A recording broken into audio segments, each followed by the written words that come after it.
நீங்கள் முருக பக்தர் அப்படின்னா இந்த வீடியோ உங்களுக்கு தான். இந்த வீடியோ முழுமையாக பார்த்தீங்க அப்படின்னா முருகப்பெருமான் சில நொடிகள் உங்களுக்கு முன்னாடி வந்துட்டு போன மாதிரி இருக்கும். நம்மளுடைய புளியங்குடி சதீஷ் ஓதுவார் அவருடைய பதிவுகள் நம்மளுடைய சேனலில் ஏற்கனவே நீங்கள் பார்த்துருப்பீங்க.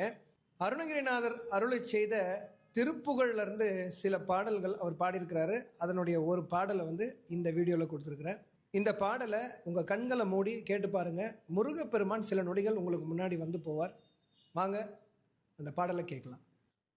அகரமுமாகி அதிபனுமாகி அதிகமுமாகி அகமாகி அயனனவாகி அரியனவாகி அரணனவாகி அவர் மேலாய் இகரமுமாகி அவைகளுமாகி இனிமயுமாகி வருவோனே இருநிலமீதில் எளியனும் வாழைய